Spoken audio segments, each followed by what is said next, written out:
คุณป๋าบ่ได้เห็นแต่เฮิงเลยนี่เบิ่งใช่ไหมใช่น้องเบิ่งข้างนั้นอยู่น่ะมวยก็มีแต่ก็ดีกันไหมนี่ก็ได้ใช่ไหมป๋าทางนี้กะอ้าวหูยเดี๋ยวคอยซื้อมาให้ก็ได้ดอกบ่ยากดอกถุงนึงกี่พันดอกเดี๋ยวคอยซื้อมาให้บ่ต้องไปซื้อก็ได้โดย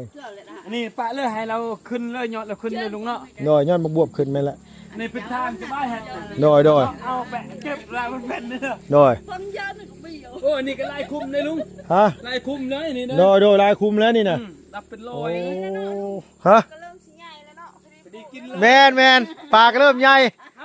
ปลาเอากินแล้วค่อยปลูกค่อยไปเฮ็ดให้ชุบเจ้ากินนั่นมื้ออื่นค่อยสิพามาเฮาบ่ได้น้องปลาเฮาโดยปลูกผักเอากินน้ำกันแล้วมื้ออื่นน่ะค่อยสิบอกที่เจ้าขุดช่วยกันเด้อมื้ออื่นเด้อขุดดองปลาขุดช่วยกันน่ะเฮ็ดกันหลายคนแหละอันนี้แหละเฮาจะปูอีหยังพี่น้องเพิ่นปูผ่ายางแล้วเฮาก็เอาปลาพวกนั้นตัวใหญ่น่ะมาแยกไว้ตัวใหญ่มาแยกไว้แล้วก็มันใหญ่แล้วเฮาจะเอากินเพราะว่ามันถ้ามันขังรวมกันอยู่หั่นแหละมันสิกินตัวน้อยมันปลาตัวใหญ่มันกินปลาน้อยแหละมันก็ตัวน้อยมันก็สิตายมันแพ้กันหั่นน่ะอันนี้แหละปอมสบายจะไปนี่โดยเลาะไปเอาโดยปล่อยไปปลูกมังนัดถ้าแม่นะปลูกนี่กับคันดูแลนี่กับคันเสียหญ้าสิกับพี่นาก็ได้กินแล้วเนาะไล่แต่บ่แพ้หญ้ามันลุงฮะบ่แพ้แล้วบ่ได้เสียคันซอยกันเสียมันก็แพ้อ๋อหมู่แต่ลุงเมื่อบานน่ะประมาณ2-3 มื้อบ่ฮอดซ้ำมีแต่ฝนตกตลอดเลยบ่ได้เฮ็ดบ้านมันซื้อนี่โดย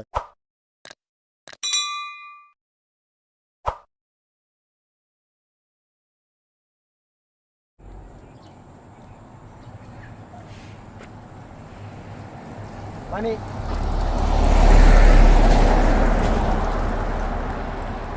ยิ้มไปเปื่อยอยู่บ่อยคุดอ่างปลาคุดแล้วว่าอ่างปลาน่ะยังไม่ได้คุดซ้ำไปนอนกอดเงินก้อนใหญ่อยู่ยังร้องเลยเงินก้อนใหญ่บุษราเนี่ยฮะเป็นยังเกาะฝนตกมาพี่นี่ทำหน้ามาให้เอาพี่น้องเฮ้ยสบายดีเด้อสบายดีพ่อแม่พี่น้องบัดสุขุสุคนนะพี่น้องระวังได้จากต่างประเทศเข้ามารับมาชมช่องลุงเฮิมชาแนลคือเก่าคือเดิมมักยี่บ่น้องสีนี่มักบ่เอาแบบข้าเจ้าเดียวมาแต่ไกลแบบแสบตาแล้วนะมันไม่มาลุงซื้อสีนี้มาให้ยังนี่เนี่ยไม่มาเลือกสีหรอกมันมีแต่สีเดียวนี่พี่น้องเอ้ยตัวมันใหญ่นะอาสิเอาทางน้ำมาให้น้องเพิ่นนั้นว่าโด่งน้ำกินมันมี2ถังใหญ่นี่ถังนึง350,000ก็ซื้อมา2ถังเนี่ยเนาะถังนึงก็โอ้ยใหญ่กว่านั้นมันคนต้มมันก็กินได้เป็นเดือนอันนี้คือเอาไว้กินอย่างเดียวน้ำต้มน้ำกินดีกว่าตัวไปกินน้ำมาได้กินน้ำแล้วมันก็สิบ่สบายโมเมนต์มันก็สิบ่ดีปานใดน้ำเขาเจ้าฉีดยาแน่ใส่ปุ๋ยแน่สัมปุปิบ่ทันน้องเอ้ยกินน้ำฝนแค่นี้มันลงมาจากเทิงฟ้าพุ่นอย่าบอกเด้อว่าซื้อกระถางมาได้ฝนบ่ตกมาดิเป็นมันไปว่ากันมันเศร้าตกแล้ว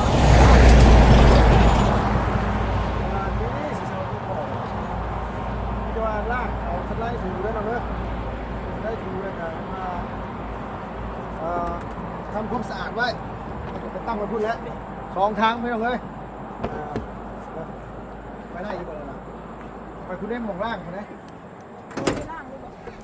เอาล่างเลยแล้วก็เตรียมพร้อมเลยเลยบอกเนาะโดยถือไปนี่เตรียมพร้อมเลยได้เดี๋ยวคันว่ามันมีถังใหญ่แบบนี้เดี๋ยวลูกซื้อมาเพิ่มอีก2ทางให้มันเป็น4ทาง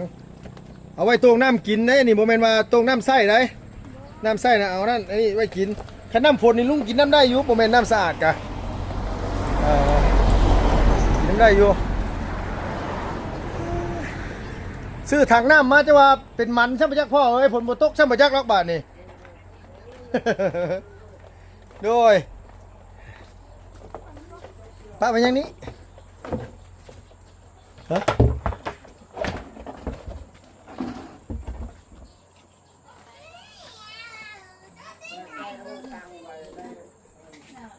โดยขัดเอาแจ็คซี่ทางในพอดีงามเพียงเนาะ 4ถังหรือ5ถังมาตั้งเรียงไว้ฝนตกมาแล้วครับก็ใส่น้ำไปใส่น้องนะมีคนอาบน้ำบ่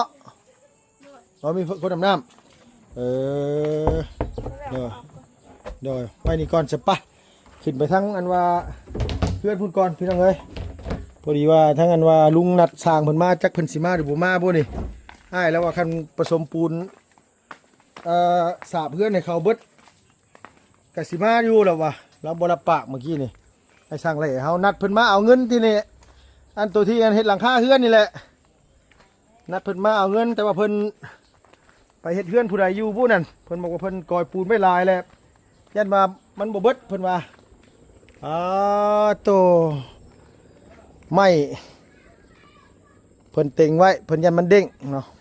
พอดีแล้วงามแบบนี้มีเดี๋ยวให้มันแห้งก่อนเด้อกูมีเด้อจังเก็บไว้น้องล่ะป๊อตะปูว่อนั่นน่ะคือง่ายขึ้นสั้นมึงเนี่ยตัวนั้นก็ง่ายสั้นนะลูกหลานเห็นนั่นเหยียบหันโธ่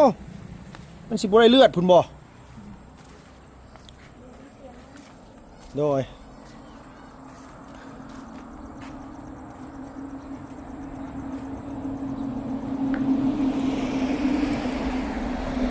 โอเคอยู่บ่นะงามบ่ถึกใจอยู่บ่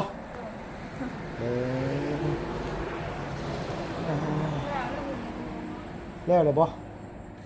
จังได๋สิขึ้นไปเบิ่งอยู่มาบ่ได้ถ่ายให้พี่น้องเบิ่งคือกันสิมาบอกน้องเพิ่นก่อนเพิ่นเลยพอดีว่าลุงไปซื้อวงกบถามเบิ่งหั่นมันมีแบบซับไลน์น่ะมันมีอยู่4.9 ล้านวงใหญ่วงน้อยอันว่าวงอันว่าเดียวฮะวงละ250,000วงอันว่าวงยืนที่ว่าทางเข้าห้องนี่วงละ450,000หรือ350,000นี่แหละพี่น้องเอ้ยลุงก็จำบ่ได้เลยมันมีไม้แดงแล้วก็ไม้แคนเอาไม้หยังไม่หยังก็ได้บ่มันมี2ไม้นะหลักๆนะแต่ว่าพวกราคาถูกก็มีพวกเป็นไม้ห้างไม้หยังสินะไม้ห้างไม้จิกไม้พวกนี้นะราคามันก็ลดลงคันว่าไม้บกนะแห้งถูกไม้บกนะบกนึงก็แสนปลายพี่น้องเอ้ยประมาณ1,700,000 นี่แหละแต่ว่าไม้บกนะมันเป็นไม้ที่แบบว่าคนลาวเขาเจ้าถือซื้อมันไม้บกเด้มันไม้บกเนี่ยคือจังเป็นว่าจังมันหากินบ่ขึ้นเรื่องในซ่านเนี่ยอายุก็ยันบ่ร่ำบ่รวยมีแต่บกแต่ลงสินะน้องเพิ่นก็เลยถือกันคนลาวเฮาถือแต่ว่าคนทั้งนี้เพิ่นถือบ่ฮู้นี่ฮู้จักอยู่ว่าไม้บกมันก็บกเขาเนาะโดยถืออยู่เนาะถือกันบ่โดยคือกันแปลว่าเพิ่นเอามาเฮ็ดเฮือนเฮ็ดหยังเพิ่นบ่ให้เอามาเฮ็ดเฮือนเนาะโดยพวกไม้แคนไม้แดงเนาะพี่น้องว่าไม้กระจะบ่เพิ่นไม้กระจะนี่ไม้ตัวนั้นเพราะว่าถ้าเข้านี่อันนั้นรังไผ่จุกไผ่ก็บ่ได้คือคลำทั้งระทึกนี่โดยว่าง่ายจุไฟหลังไฟอย่างซี่ก็บ่ได้เนาะคือเพิ่นคือคลำเพิ่นบ่อยากให้เฮ็ดเนาะน้องเนาะโดยพี่น้องเอ้ยเนาะมีแต่ว่าถ้าไอ้สร้างแหล่มาก่อนว่าเพิ่นสิเอาจังไดดีว่าเพิ่นสิให้เห็นว่า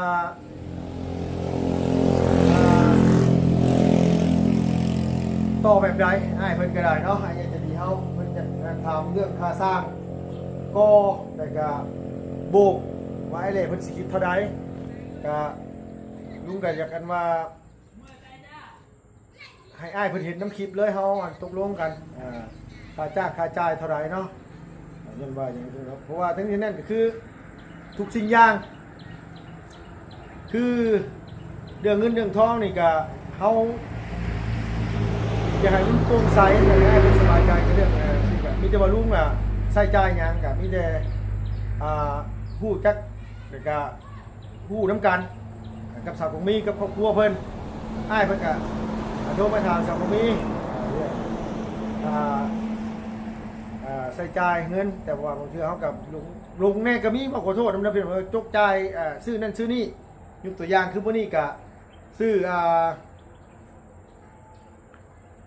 ทางน้ำเมื่อกี้นี่ได้ฮะบางเทื่อเขาก็บ่ได้จดไว้แม่นบ่ล่ะ เดือด บางเทื่ออะไรเงี้ยเนี่ยมันขาดไปไสบางเทื่อละ2-3 ล้านได้ไม่ต้องไปว่ามันไปใส่ที่เขาจกจ่ายบางเทื่อแบบคือยกขึ้นยกซ่านอย่างสิเฮาไปซื้อกับข้าวกับน้ำมาให้แขกคนกินน่ะบางเทื่อเฮาก็บ่ได้จดไว้แต้มไว้นะบางเทื่อมันก็เด็กลงอีกลืมบางเทื่อก็ตกใจยันว่าจะเจ้าของเอาไปแต่ยันบ่ใส่เงินอ้ายเพิ่นน่ะนะเฮาได้กับบางเทื่อสักมีแล้วก็เอาจกชายตัวนี้ก็ยกตัวอย่างก็คือแนวลบมันนี่กับหลังคานี่ก็เฮาก็บ่ได้จดลงนี่ตัวนี้นี่มีบินอยู่แล้วนะยังบ่ทันได้ไปจ่ายเพิ่นมีแต่ว่าลุงแลนเมื่อยลุงสิจ่ายเพิ่นครับผมก็จะปิดห้านก่อนเนาะเนาะเฮ็ดหยังก็อยากให้ครอบครัวเดือนชาติน้องเพิ่นนี่มันแล้วมันทั่วเนาะแล้วเขาก็อยากให้มันสบายใจทั้งง่ายเพิ่นแน่ทั้งสังมีแน่เพิ่นก็อยากซอยน้องเพิ่นหลายอย่างหลายแนวช่วงนี้ก็บ่ได้ไปไสเป็นไข้บ่นะหรือว่าบ่ค่อยสบายบ่ บ่ค่อยสบาย เป็นไอ เป็นไอ จักมื้อเลยเป็น เฮ้ยเกือบเดือนแล้วเนาะ เป็นเดือนแล้ว เกือบ เราก็บ่ได้ไปหาหาหมอบ่ บ่ได้ไปกินยายังบ่ดี น้อยใช้บ่อปูบ่อปลาเฮานั่นเป็นจังไดเนาะมันใหญ่ปานใดได้เดี๋ยวนี้น่ะพาลงไปเบิ่งดีกว่าไปซ้ำไอ้เหล่มาพี่น้องเอ้ยไปเบิ่งปลาก่อนหางลิ้นน่ะมันไหลดีอยู่บ่นางหางลิ้นน่ะ โดยดี ไหลคักอยู่บ่ โดย ใครอยู่คำมันไหลคักอยู่ยันว่าไหลขาดๆหายๆพอดีกระเทินนี่พอแห้งแน่เนาะโอ้เป็นยังไงนะแล้วอยากจะจ้างก้อนี่แหละพี่น้องเอ้ยก็คือลักๆก็คือต้องไปซื้อวงกบซื้อบานประตูมาก่อนอะไรว่านะแต่ว่าทั้งนั้นก็ซื้อวงกบมันสิเบิดเท่าไรมันสิครบบ่อบานประตูเฮาก็มีแต่ว่าใส่จ่ายน้ำกันนั่นแหละมีแต่ว่าเพิ่นมาเลยเฮาก็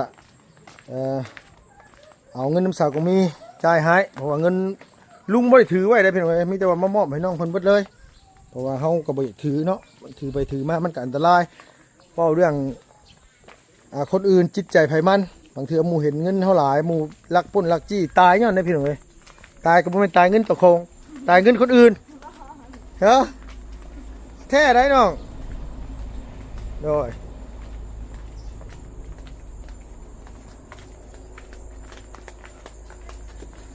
โอ้ตูเม่แล้วมาเบิ่งปลาแล้วพี่ เป็นตายพ่อปิ้งเนี่ยพ่อแม่เอ้ยพ่อปิ้งในปลาน่ะใหญ่เลยใหญ่เติบบอกมีใช้เบิ่งให้อันทั้งทำไมแล้วอันว่านี่ก่อนเพื่อนเลยมันบ่ได้ตายเด้ว่านางมานี่น่ะ บ่ได้จ้า บ่ตายบ่แม่บัดนี้ บ่ โอ้คุณป้าบ่ได้เห็นแต่เฮิงเลย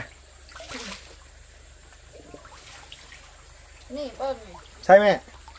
ใช่น้องไปเบิ่งทางนั้นอยู่ น่ะมงไอ้กอกมีแต่ก็ดีกันในนี่ก็ได้ ใช่ไหมป้าทางนี้กะอ้าวหูยป้าใหญ่แล้วอันนี้เนาะป้า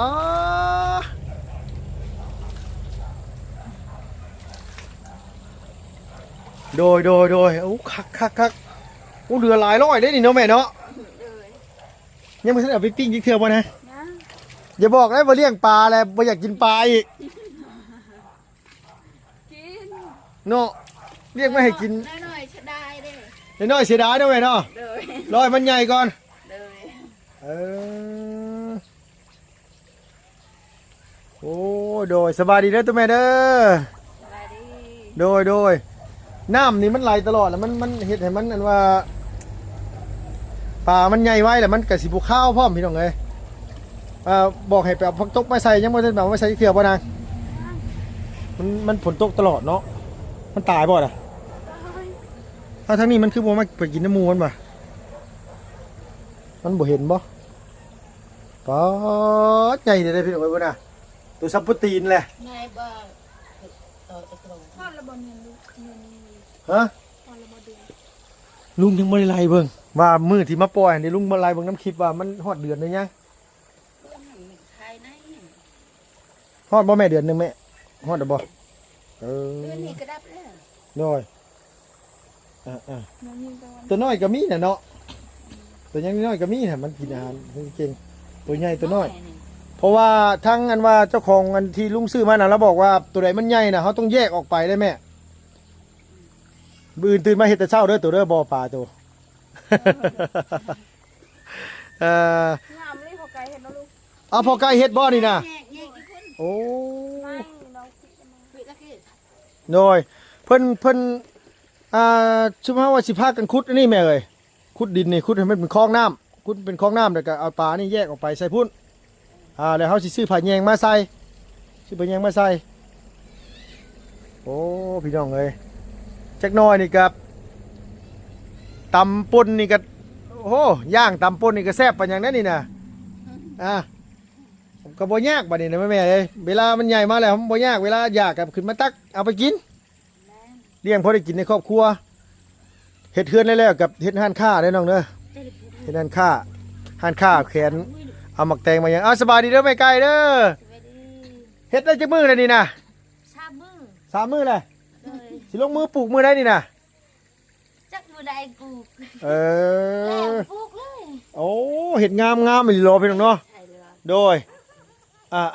ยังมาแล้วลุง ยังบ่แล้วบ่ แล้ว ฮะ มืออื่นแล้ว เออโดย ไอ้ระเบียอันนี้ฮะอันนั้นตะกี้ อันนั้นมาตะกี้ตาไอ้จุ่มหวัง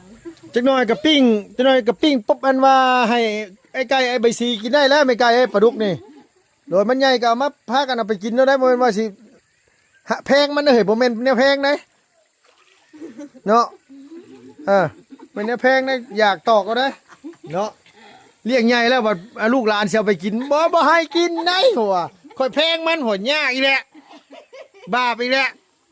โย่เนาะบาปแล้วเขาอยากบ่ให้เขากินเลี้ยงไว้กินอันนี้พี่น้องบ่แม่นว่าเลี้ยงไว้ขายไว้หยังดอกเลี้ยงไว้ให้ทั้งนี่ใช่ว่าเลี้ยงบ่ได้ไผว่าเลี้ยงบ่ได้ถามเนี่ยเลี้ยงได้ปลาดุกก็ได้คะแนนว่าตัวมันว่าดุตัวแต่หมูเจ้าที่ยังบ่เห็นชดกินมันอยู่เดี๋ยวนี้จักสิไปทางใดหมูเจ้าใหญ่เติบบ่ไม่ไกลหมูเจ้าน่ะฮะ ไว้ไงงู เนาะไม่นางหาชื่อแม่ล่ะหาแม่หมู หมูก็ไม่ หายใจ เนาะบ่เฮาไปเฮ็ดแบบเฮ็ดพิษน้องเอ้ยพิษหม่องไหนฮู้บ่น่าเฮ็ดข้องปูนสิเลยเขาชื่อตะนางมาใส่กุกลักนั่นเนาะแล้วเฮ็ดหลังคามันแบบนั่นน่ะให้มันแบบอยู่แบบธรรมชาตินี่ แล้วก็เทพื้นบอลนอน โดยเทพื้นซะมันนอนซำนี่น่ะ นายมากรเนี่ยนางนะสิ คือในนี่มีดินกว้างนะนี่ โดย ใส่ตะนางเอาดิ ใส่ตะนางเอาแบบเฮาซื้อหลายๆมาต่อกันเด้อเนาะน้องเนาะ โดด เอาไว้เฮ็ดสวนซะล่ะเอ้ยไว้เฮ็ดสวนซะตัวนี้น่ะบ่ต้องเลี้ยงบ่ได้เลี้ยงหมูบ่ได้ดอกไว้เฮ็ดสวนซะสวนหน่อไม้นะลุงสั่งหน่อไม้มาได้ โดด ปลูกหน่อไม้แล้วก็ทั้งเทิงหลังของน้ำนี่ปลูกมะพร้าวต่อกันเลยทั้งนั้นน่ะคือสิบ่มีไผเฮ็ดเฮือนได้แหละว่าแม่ทางนี้น่ะบ่มีไผเฮ็ดเฮือนได้แล้วว่าทางนี้บ่มีเนาะ ลายแล้วเด็กไหน โดยปลูกมะพร้าวทางนี้น่ะปลูกมะพร้าวสุดพุ่นเลยโดยปลูกนี่เป็นหยังปลูกไปแคมทางนี่เพราะว่าอยากให้คนเห็นแหละเวลามันเป็นหมากแล้วเขาเจ้าสิได้แวะซื้อคันปลูกอยู่เลิกลุมพี่บัดยันเขาเจ้าบ่เห็นโอ้เจ๊ของมี มีงบได้ตั้งหาแน่เนาะ ฮะ กูปลูกไรแน่เนาะมาถ่ายมัน โดยก็ตั้งห้านก็เอาปลูกตูบก็เอาหญ้ามุงก็ได้น้องๆปลูกขายมักไม้ซื้อ คนหนึ่งพี่คนหนึ่งเนาะ โดยใบตองกล้วยแล้ว คนหนึ่งทางเชฟมันก็เอาไม่คนหนึ่งเด็ดก็ทางคนหนึ่งเด็ดคนหนึ่งไม่เห็นเลย ปลานินเบิดแล้วมันตายไปละ กี่ว่าปลานินกับปลาเข่งนี่สิยังอยู่ปลาดุกตายมั้ยสุดท้ายเรื่องปลาดุกเข่งกับปลานินไม่เท่านั้น บ่เฮาขังใครก็ปลาดุกมันแพ้ได้ปลาดุกมันไล่กัดมันเพิ่นว่าไล่มันไล่กัดกัน ไม่ไกลลกมือเฮ็ดเนาะไม่ไกลเนาะ โดย เอามีแต่ว่าสิมาถ่ายให้อ้ายเพิ่นเบิ่งตอนเพิ่นเฮ็ดพี่น้องเอ้ยอ้ายเราว่าอยากเห็นอยู่ว่าเขาไม่ไกลเฮ็ดแล้วบ่ว่าซั่นว่าทางลุงก็บ่ได้มาถ่ายเบิ่งรถจักจังว่าเด้ออ้ายเด้อว่ะตัวนี้สิปลูกหยังนี่น่ะปลูกพวกบัวบ่แม่ปลูกบัวเนาะ โดยเอาหมักแตงปลูกพี่ผักบัวหมักบวบเนาะ บัวผักกาดมัน ผักกาดย้ำนี่ปลูกก็ได้หน่อยผักกาดมันบอกค่อยนี่ปลูกผักบัวมันจะนี่ปลูกผักบัวปลูกหมักแตงหมักทั่วหันก็เฮ็ดข้างซ้ำสิกินได้ไม่ไกลเอ้ย กาดคืองาม ผักกาดก็งามบ่ยามนี่โดยมีแต่ว่าให้ดินมันแห้งก่อนให้ดินมันแห้งแล้วเขาจึงเอามาลงผักบัวแบงผักบัวนี่เนี่ยผักบัวหัวนี่นะผักบัวหอมแดงนั่นแหละว่าง่ายซะทางนี้น่ะบ่ขุดกันไม่ไกลเด้อทางนี้ค่อยเสียดบ่อปลาทางนี้น่ะที่บ่อปลาโค้งลงมานี่ฮะโดยค่อยสิขุดบ่อปลาทางนี้น่ะค่อยสิขุดบ่อปลา ถึกไปแบบนี้ลุงอ่ะ ถึกแล้วคักแล้วนี่คักแล้วโดยสวัสดีทุกพ่อกายเด้อโดยคักแล้วพี่น้องเอ้ยมีแต่ว่ารอให้ดินมันผลเศร้าตกแล้วเฮาเอาในหมักทั่วหมักแตงมาปลูกเลย คอยจะเฮ็ดหมดนี่ก็สบายจะทางไปอีกนี่ลุง โดยแม่นนี่แหละได้นี่แหละ พอแล้วสำนันลุง พอแล้วเฮ็ดพอได้กินในครอบครัวเฮาก่อนคันมันเหลือแล้วเฮาจังขาย มักยังลุงให้ซื้อคอยจะบอกให้โกมีกับแม่ปากไก่ไปซื้อเอาอยู่บันดงน่ะ กับมีหมักบวบหมักแตงหมักน้อย หมักน้อย แล้วก็หมักทั่วหมักนี่แหละปลูกไว้กินนั่นแหละ หมักน้อยบ่จักได้หมักน้อยอยู่ลุง นะหมักน้อยก็คล้ายหมักบวบเลยเนาะแม่เนาะ หมักน้อยมันยังหมักน้อยหมักบวกซื้อลุง ทำให้ลุงชื่อ เดี๋ยวคอยซื้อมาให้ก็ได้ดอกบ่ยากดอกถุงนึงบ่กี่พันดอกเดี๋ยวคอยซื้อมาให้บ่ต้องไปซื้อก็ได้โดย อันนี้ปะเลยให้เราขึ้นเลยยอดเราขึ้นเลยลุงเนาะ ยอดหมักบวบขึ้นแม่นละ ในเป็นทางสบายฮะ โดย เอาแปะเก็บลายมันเป็นเด้อ โดย คนเยอะหนึ่งปี โอ้นี่ก็ลายคุมเลยลุง ฮะ ลายคุมเลยนี่นะ โดยลายคุมแล้วนี่น่ะ รับเป็นโล โอ้ ย ฮะ ก็เริ่มสิใหญ่แล้วเนาะพอดี พอดีกินเลย แม่นปลาก็เริ่มใหญ่ เอาก็กินน้ำ ปลาเอากินแล้วค่อยปลูกค่อยไปเฮ็ดให้ชุบเจ้ากินนั่นมื้ออื่นค่อยสิพามา เฮาบ่ได้น้องปลาเฮา โดย ปลูกผักเอาก็กินน้ำกันเลย มื้ออื่นน่ะค่อยสิบอกที่เจ้าขุดช่วยกันเด้อมื้ออื่นเด้อ ได้ ขุดดองปลาขุดช่วยกันน่ะเฮ็ดกันหลายคนแหละนี่แหละเฮาจะปูอิหยังพี่น้องเพิ่นปูผ่ายางแล้วเฮาก็เอาปลาพวกนั้นตัวใหญ่น่ะมาแยกไว้ตัวใหญ่มาแยกไว้แล้วก็มันใหญ่แล้วเฮาจะเอากินเพราะว่ามันถ้ามันขังรวมกันอยู่หั่นแหละมันสิกินตัวน้อยมันปลาตัวใหญ่มันกินปลาน้อยแหละมันก็ตัวน้อยมันก็สิตายมันแพ้กันหั่นน่ะ ปัดยาวเบี้ยวไปจู อันนี้แหละปอมสบายจะไปนี่ โดย เลาะไปเอา โดย ปล่อยไปนี่ ปลูกมังนัดทำแม่แล้วปลูกนี่กับคันดูแลนี่กับคันเสียหญ้าสิกับพี่นาก็ได้กินแล้วเนาะ ไล่แต่บ่แพ้หญ้ามันลุง ฮะบ่แพ้แล้วบ่ได้เสีย คันซอยกันเสียมันก็แพ้ พ่อหมู่แต่ลุงเมื่อบ้านน่ะประมาณ2-3 มื้อบ่ฮอดซ้ำมีแต่ฝนตกตลอดเลยบ่ได้เฮ็ดบ้านมันซื้อนี่เลย โดยเอามีแต่ว่าบื้ออื่นคำว่าบื้ออื่นคำว่าแดดนั่นเฮาสิพามาขุดนี่ เลย ขุดคลองน้ำมาใส่บ่อปลาเพราะว่าเฮาซื้อผ้านั่นมาแล้วแซ่บไปเนี่ยเอาตาอะไรตาบัดเอา โดยทางนั้นน่ะ ตามหนุ่มก็ไปเอา ทางนั้นสิไปเฮ็ด ตามก็ ปลูกหน่อไม้ตามคลองน้ำตอนนั้นลงไปพุ่นเลยโดยเขาสั่งหน่อไม้มาแล้ว ใช่ไปจะไปเจอเต้านุ่มอะไรเงี้ยเต้าคุกเนาะไปต่อเต้านุ่มอะไร ตัดคือกับ พี่จ้างตัดใครพี่จ้างตะไงมันรับเลยพี่จ้างตัดดูกระเทลสิ จ้างเข้าเชียร์ยานจ้างตัด จ้างเสียหญ้ายังแม่ ยาเขา หญ้าเข้านะบ่โดยคือบ่ให้เขาเจ้าตัดรถแม่ แม่ตัดสบายเอาไปบังซื้อ โดยตัดคือตัดทั้งกกเข่าได้พวกเข่าก็ตัดเลยเอ้าตัดกกเข่าเนี่ยมันแตกใหม่งามไม่รีแม่อยู่บ้านเฮาเจ้าตัดแบบนั้นเลยนาง บ่เคย เลิกกันแล้วเสาร์นี้ อ๋อ นะคนทำ ตัวบัวเสือ บ่จ้างหมื่น จ้างมือลุกแล้วว่าแล้วค่อยเฮ็ด ป้าแม่เลี้ยง บ่อยู่บ้านเฮาน่ะเขาเจ้าตัดเลยพวกเอ้ยต้นข้าวเขาเจ้าก็ตัดแล้วมันแตกขึ้นไหม จ้างตัดไปรวมเลยหมดตามสิบเจ้าเลยเอาไปจ้างตัดเลยจ้างรวมเลยแล้วจ้างเป็นมือแล้วลุกเฮา แค่จ้างไปตัดแล้วไปแล้วตามเขาเงินชำนั้นชำนี้แต่จ้างมือหนึ่งหดชั่วโมงหดงานเขาออกแล้วหัวลุกเลย โดย จ้างตัดแล้วหมดตามเขาเฮ็ดเองเลย นี่ นะ โดย แบบเมานะเขาเมาแบบเขา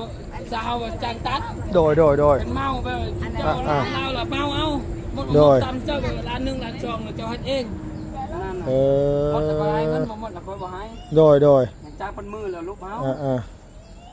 โอ้ ว่าไงว่าคันจ้างเป็นมื้อเนี่ยเฮาบ่ไหวเนาะ โอ้บ่ไหวลุกเมา เออ เอาเฮ็ดก้อยๆจางเมาแล้วเราเฮ็ด เฮ็ดไว้ เรา เอ เอาให้จะไหว อ นี่บ่ไหว โดย เขา จ้างให้ปะเด้อ เออ จ้างเครื่องคนละเครื่องเครื่องนึงเฮ็ดแน่เพราะว่าบ่ทันเด้อ อันนี้จ้างเฮ็ดข้าวบ่ โดย เชียร์ยาเขา เอ จ้าง อ เครื่องเด้อเบิ่งนึงเขาเฮ็ดเองเบิ่งนึงว่าจ้างเขาเจ้าเฮ็ด